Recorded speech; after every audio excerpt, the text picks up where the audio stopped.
It was just a few weeks ago that Donald Trump was inaugurated. And that day, as chair of the year-long inaugural committee, I made the point that there are 3 branches of government. Otherwise, we would have had the inauguration at some countries, a presidential palace, or in some gilded executive office building.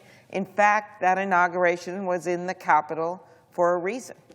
And that is because in our country, we have 3 branches of government, 3 equal branches of government. And Article 1 of the Constitution makes it clear that the Congress makes decisions about funding, the Congress.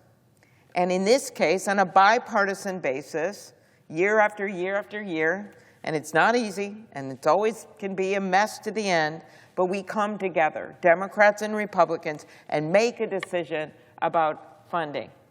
But in this case, things are backwards and upside down when the Office of Management and Budget comes in with a plan that had actually been devised by this nominee to freeze the funds.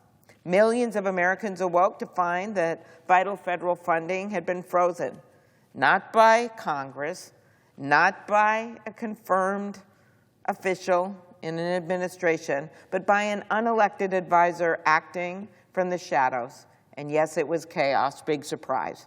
People lost access to essential services. Agencies scrambled to interpret conflicting statements. It was in, 24 hours later, it was rescinded, and then the press secretary to the President of the United States put out a post that no, all the funds were still frozen. Even the administration itself had to walk back its decision after a federal judge ruled it unconstitutional.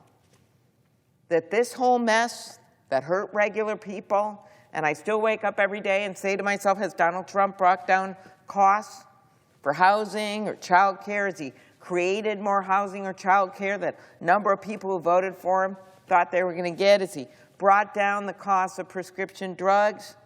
Instead, what do we see? We see this chaos. This wasn't an accident. It wasn't even a decision made by an official with legal authority.